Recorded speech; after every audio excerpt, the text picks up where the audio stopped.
For decades, Eritrea was viewed as one of the most closed and isolated states on Earth. Rarely in the headlines, rarely in global strategy discussions. But today, quietly and without spectacle, Eritrea has become one of the most significant strategic squares on the Red Sea chessboard. As competition intensifies between Gulf powers, African states, and global actors, Eritrea now sits at the intersection of trade, military access, and maritime security.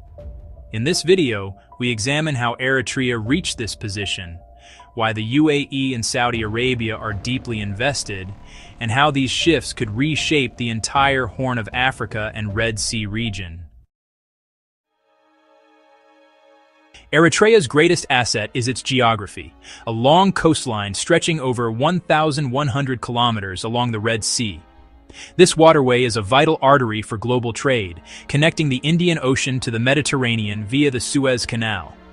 The Dahlak archipelago offers natural deep-water ports, ideal for naval bases and logistics. Eritrea sits across from the Bab el-Mandeb Strait, a choke point where any disruption could shake the global economy. Control over this coastline means influence over one of the world's busiest shipping lanes. Regional and global powers have always recognized this, even during Eritrea's isolation. The Red Sea is a superhighway for oil and goods. Its security is a top priority for the world's major economies. Eritrea borders Sudan, Ethiopia, and Djibouti, placing it at the heart of the volatile Horn of Africa. Djibouti hosts many foreign military bases, but Eritrea offers a less crowded, highly strategic alternative.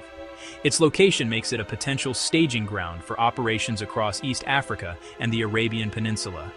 Geography, not politics, would ultimately draw the world's attention back to Eritrea. The question was when and how. Everything changed in 2018 with a historic peace agreement between Eritrea and Ethiopia.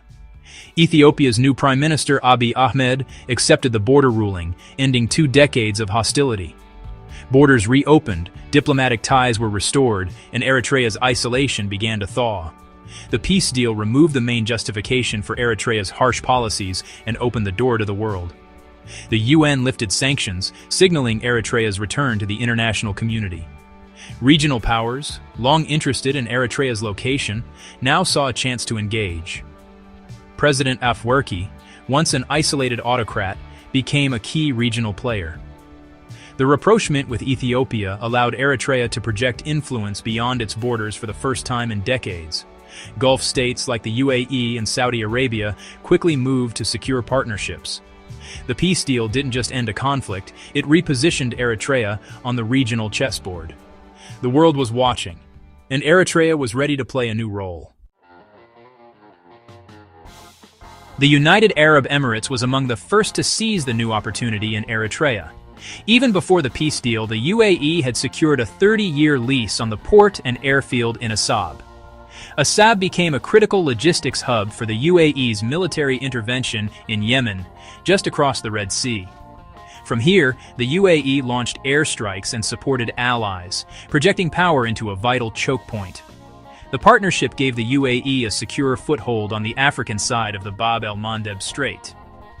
Beyond military aims, the UAE saw commercial potential. Its port operator, DP World, eyed Eritrea's ports for future trade expansion. For Eritrea, the UAE brought investment, hard currency, and infrastructure development.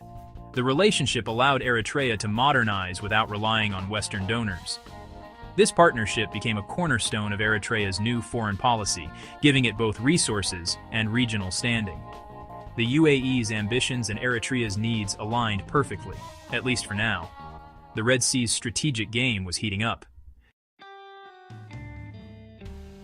Saudi Arabia's interest in Eritrea is driven by security. The Red Sea is Riyadh's western flank, and the war in Yemen has made its stability a top priority. Houthi attacks on shipping threaten Saudi oil exports and economic lifelines.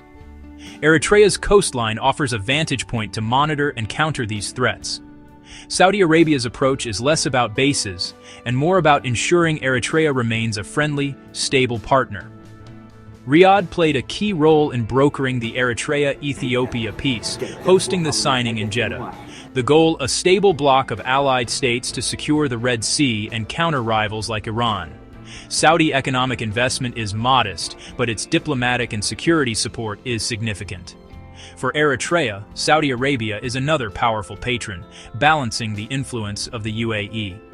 Together, these Gulf states have made Eritrea a pivotal player in regional security. Eritrea's strategy is clear: balance the interests of powerful partners without becoming anyone's pawn. President Afwerki has granted the UAE military access at Assab while cultivating strong ties with Saudi Arabia. This diversification preserves Eritrea's autonomy and maximizes its leverage. If one partner overreaches, Eritrea can tilt toward the other.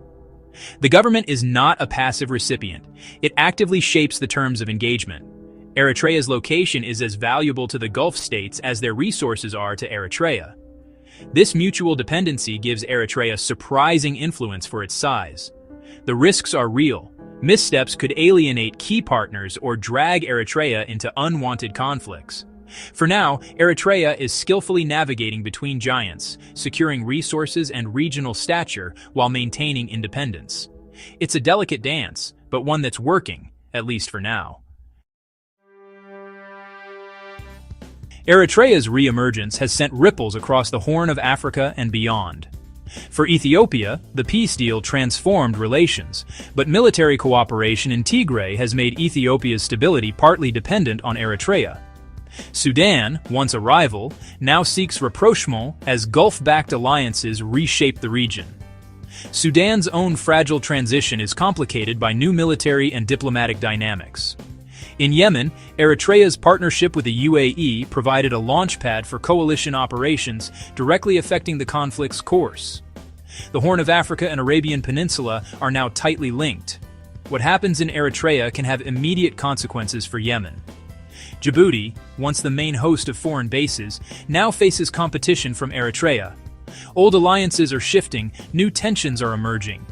Eritrea's new role is redrawing the region's geopolitical map. Its actions are shaping the future of the Red Sea arena. The stakes have never been higher.